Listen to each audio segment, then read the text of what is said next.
সংস্কারগুলো করতে চাচ্ছে সেগুলো দ্রুত শেষ করে আমাদেরকে নির্বাচনের দিকে যেতে হবে এবং যত দ্রুত দেশে নির্বাচন হয় জনগণ ঠিক করবে আগামী বাংলাদেশ কীভাবে চলে। 18 কোটি মানুষ যদি ঐক্যবদ্ধ থাকি, যে দেশই হোক না কেন আমাদের বিরুদ্ধে ষড়যন্ত্র করে তারা সফল হতে পারবে না। ইনশাল্লাহ আমরা সফল করব। আমাদের নেতা শহীদ প্রেসিডেন্ট জিয়াউর রহমান এই সমস্যার সমাধান দিয়ে গেছেন। আমাদের এখানে হিন্দু, মুসলমান, বৌদ্ধ, খ্রিস্টান বলতে কিছু নেই। আমাদের আছে এদেশের নাগরিকের পরিচয় বাংলাদেশি, অতএব সকলে বাংলাদেশি। কেন এই ধরনের বিভেদ সৃষ্টির চেষ্টা হবে? কেন আমরা এটাকে সহ্য করব? আমরা যদি ঐক্যবদ্ধ থাকি, এখানে 18 কোটি মানুষ, কেউ বলে 20 কোটি মানুষ, যেটাই হোক 18 কোটিও যদি ধরি, 18 কোটি মানুষ যদি ঐক্যবদ্ধ থাকি, যে দেশই হোক না কেন আমাদের বিরুদ্ধে ষড়যন্ত্র করে তারা সফল হতে পারবে না। ইনশাল্লাহ আমরা সফল করব। বসুন্ধরা ডায়াপেন্ট এখন আরো উন্নত। এই হট এয়ার থ্রো টপ শীত দ্রুত শোষণ করে সোনামণিকে দেয় কোমল অনুভূতি। এদেশের মানুষ পারে, সরকার পরিবর্তন করতে পারে।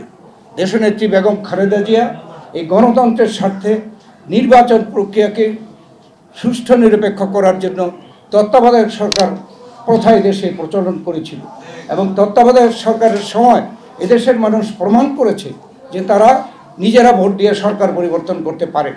এই জনগণ 91-তে বিএনপিকে সরকারে পাঠিয়েছে, 96-তে আওয়ামী লীগকে পাঠিয়েছে, 2001-কে আবার বিএনপিকে পাঠিয়েছে।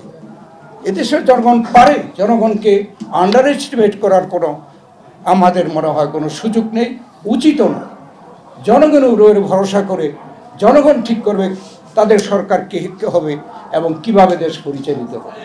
সেই লক্ষ্যে আজকে আমাদেরকে ঐক্যবদ্ধভাবে আমরা এই এরশাদ পতনের দিনে আমরা আজকে আহ্বান জানাতে চাই বাংলাদেশের সকল জনগণকে, দল, মত, বর্ণ এবং ধর্ম নির্বিশেষে ঐক্যবদ্ধভাবে আমাদের দেশকে রক্ষা করা, দেশকে আমরা উন্নতির পথে এগিয়ে নেওয়ার জন্য, শান্তির সাথে বসবাস করার জন্য সব রকম ক্ষেত্রে ঐক্যবদ্ধভাবে আমরা অগ্রসর হওয়া। আমরা ঐক্যবদ্ধ থাকলে কেউ পারবে না আমাদের ক্ষতি করতে। যারা যত চেষ্টা করুক, অনেকে সাহস করছে, দুঃসাহস করছে, আমরা বলছি এটা আপনাদের দুঃসাহস। এদেশের মানুষ প্রমাণ করেছে তারা সরকার প্রতিষ্ঠা করতে পারে, সরকারকে বিদায় করতে পারে।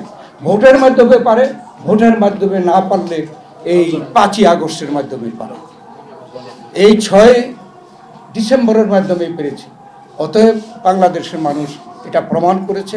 তাই আমরা জনগণের উপরে আমাদের সকল আস্থা রেখে আমাদেরকে ঐক্যবদ্ধভাবে অগ্রসর হওয়ার জন্য, ঐক্যবদ্ধভাবে আমাদের এই যে সরকার যে সংস্কারগুলো করতে চাচ্ছে সেগুলো দ্রুত শেষ করে আমাদেরকে নির্বাচনের দিকে যেতে হবে এবং যত দ্রুত দেশে নির্বাচন হয় জনগণ ঠিক করবে আগামী বাংলাদেশ কীভাবে চলে।